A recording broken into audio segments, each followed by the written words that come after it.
Hey CF students, my name is Caleb Gates and I get the honor to share with you today week 2 of IRL. I get the privilege and honor of looking after our Riviera Beach campus, and I'm so excited to talk to you today about a subject that I think that every single one of us struggles with, and it's called silence.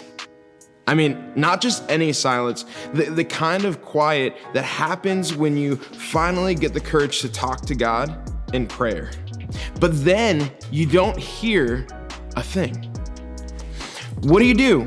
What does this mean? And why do we struggle to hear from God?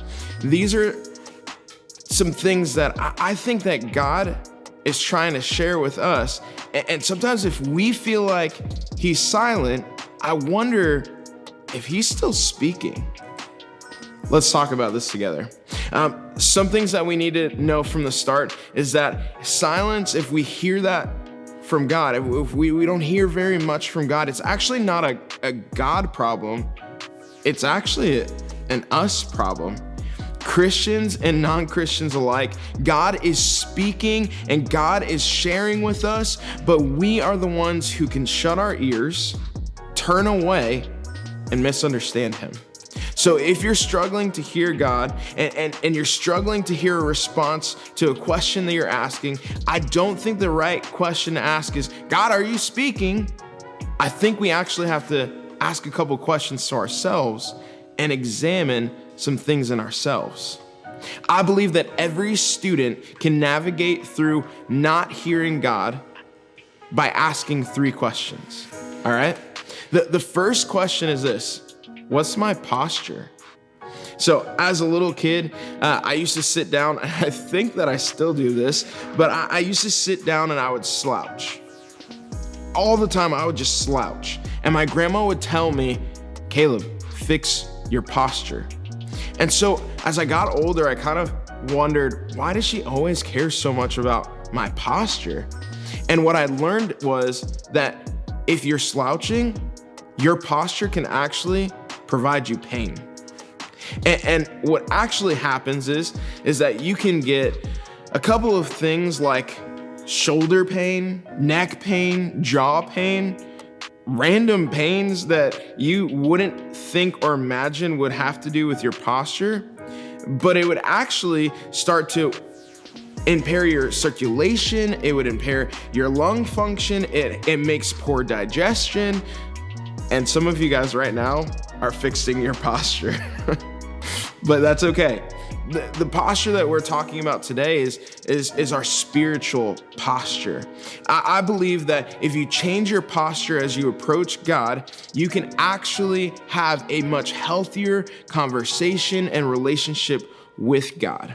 So if you're asking the question, why can't I hear from God? I challenge you to ask this question instead. Am I reading my Bible? If you say yes, great, I'm proud of you. But then I would ask the second question, what's my posture as I'm doing this? Do I feel as if though I'm bored and disconnected?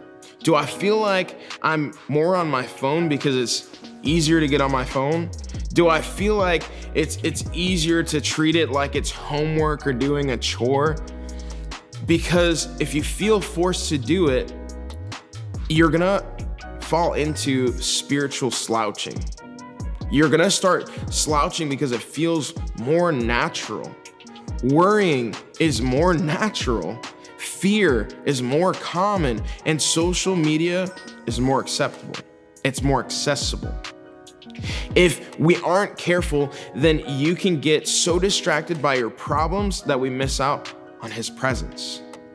The next question that I would ask is, do I trust God?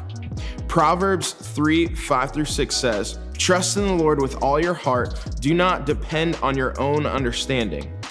Seek his will in all you do, and he will show you which path to take. Trusting God means that you believe in his promises. It means that his words are true and trustworthy. Even when you don't feel like it and you don't feel like he's there, you have to trust and have faith that he's actually overwhelming you with his presence. To be honest with you, there will be far more moments when you're not feeling his presence, and that's okay. So if you're here today and you think, man, I wish that I had that overwhelming feeling of his presence. I wish that I could go back to the moment where I feel God present with me. I want you to know that life is not all about being on the mountaintop. Actually, life is built out of two different things: mountaintop moments and valley moments. The last question that we can ask ourselves is this: how is my heart? If posture is how you approach God and trust is knowing that he wants to speak to you, then what's stopping you? What's still in your way? Maybe you've heard the popular phrase, invite Jesus into your heart.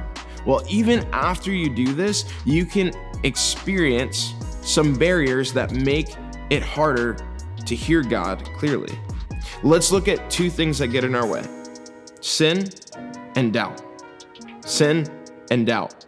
Ephesians 2:1 says this about sin: once you were dead because of your disobedience and many sins, but that even though we were dead because of our sins, he, Jesus, gave us life when he raised from the dead. Sin can affect you and I like phone static. Unfortunately, the more you have it, the more disconnected and fuzzier your connection is with the other person. Sin is the same way in our lives. The more that we have it affecting us every single day, it actually affects our connection with God. And doubt is far different. Doubt can cause you to question even what you know is true about God when it's too good to be true for you. Sin and doubt are the biggest barriers between you and God. But here's the incredible thing: Jesus came to help us in both. I mean, he came to prove that there is new life. He came to prove to us that our doubts can find assurance. Our hearts can be made right and whole because Jesus is alive. So our bottom line is this: God is speaking. Are you listening?